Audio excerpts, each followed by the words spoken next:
we're like in deep state insanity. So I'm gonna first ask to Mimir, what do you think about the concept of white masonry? What do you think about that concept? Well, my first question was, could you explain exactly what it is, like, or summarize it real quick so I can get a better idea? I think I know what you're talking about, but go ahead and clarify it. It's not what I'm trying to say is that, as you know, like according to many historians or many, I guess you could say, conspiracy theorist historians like Nesta Webster, they claim that the French Revolution was started by Masonic lodges. They claim that that's how Robespierre kind of usurped the throne and got rid of the monarchy. So what I'm saying is that in the current state, such white people are kind of disenchanted, or a growing number of white people are disenchanted, and they seem to want to suppress all our, everything we have, every one of our movements. Why not start like secret societies? It doesn't even have to be in the form of like Masonic lodges, but just secret societies to where we kind of keep to ourselves and build up a power base. Maybe not show our power levels to the extent where we do, and go into rallies. I mean, I'm just throwing an idea out there. Oh yeah, I get that. It's probably something better left to like real life interactions, because nowadays it's so hard to organize online without the threat of someone infiltrating or doxing or something like that. If you're going to do like a traditional secret society, then you're probably going to want to do it in real life only. That's my first thought. Okay. Well, I'm saying that it would be amongst like trusted people.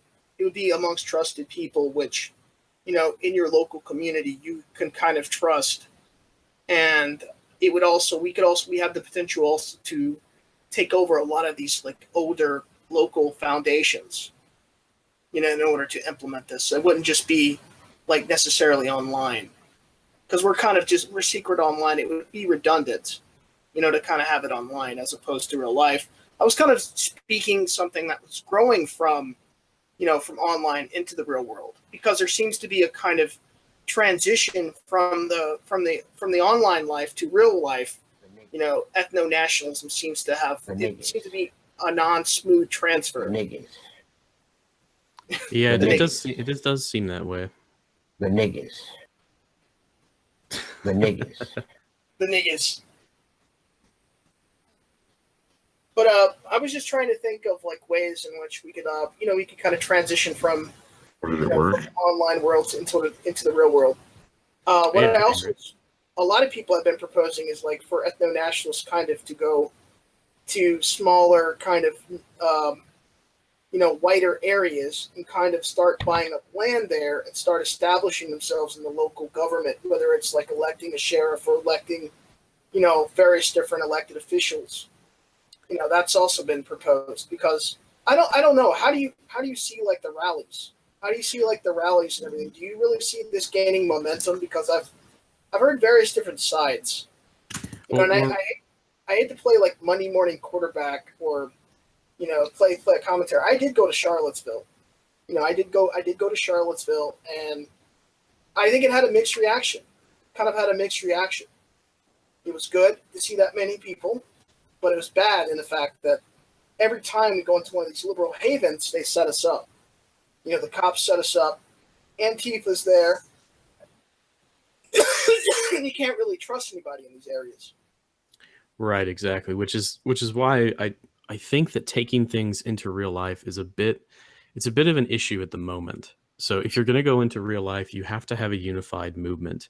Like you can't just have this loose amalgamation of different groups, because then you end up with things like Charlottesville, which was, I see. in my opinion, was a PR nightmare for any fuel you give to your opposition, they're going to use it against you, and it's going to affect us. Now we're lucky in that the youngest generations of the world, in the Western world, are more conservative than their parents, because they're tired of this shit going on. They see the issues. We're using memes and online internet culture to influence them. The It's niggas. Oh god, the niggas is back. Okay. But I don't think there's enough public support yet No. to really go into the real life. Like if you wanted to do like, anytime you try and set up like a local chapter of like an ethno-nationalist movement, what happens is that you get infiltrated because there are so many external actors that want to shut you down, and they're willing to do anything to do it. So you almost have to maintain your anonymity online first, get the ideas out there, and then once it's less of a public optics issue, then you can push it into real life. That's my opinion. So we also have an issue with the previous generations who are extremely liberal, you know, neocon, neolib, shit like that. They're in power still right now. And in 10 years, 20 years, when they're out of power and it's our turn, I think we have a better shot at really making a difference.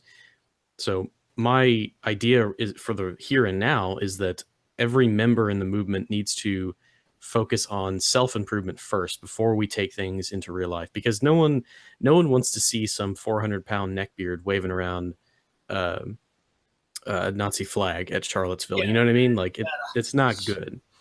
Plus, you need more intellectuals, and now is the time to start finding these intellectuals, or to start down the path of becoming an intellectual. Like you need to. That's why I do the reading list in the book club, because I want people to start reading more.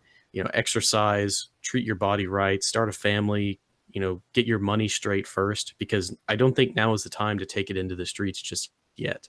Like we're not at the our backs are not against the wall yet, if you understand what I mean. Like things are bad, don't get me wrong, and things are only going to get worse. But if we just keep doing what we're doing, I think we have a good chance of changing things. Okay, I see. Have any comments? Well, what I was saying is I was proposing is that there's no like consolidation of any of these like entities, and I'm kind of skeptical whether there ever will be any kind of consolidation. And what you're saying, I mean, I see what you're talking about. Like, let's just promote this generic message of, you know, self-improvement. Let's read stuff like Imperium, read stuff, you know, like Mein Kampf, or even like deeper philosophical, you know, tomes. But the question is, how do we consolidate these people together? I wonder, like it's way too much. It's way too atomized, really. Well, first the infighting has to stop. You have to realize that, yeah, it's got to stop. You know, there's a difference between having the optics debate and calling someone a shill and defaming them, someone who you would generally agree with or that you used to be a part of the same movement. Like this whole is it the right stuff and whoever feuding over optics, like that shit isn't helpful at all. You should be able to have a respectful conversation with your peers, because otherwise the whole thing is going to fragment apart. I mean, this is what they do in controlled opposition, is that they splinter a movement into pieces and then it can never coalesce. But the great thing about the online movement now is that it's the most coordinated that it's ever been, and it can remain online in these online circles for long periods of time before it needs to coalesce. So I think now is really the initial stages of what will become a unified political movement soon. So okay. what I say is that right now, since we're starting a new era of political movements. Obviously, we see the elections in Italy and the rising right wing in Europe and America and things like that. Now is the time to get the foundation of your politics down pat.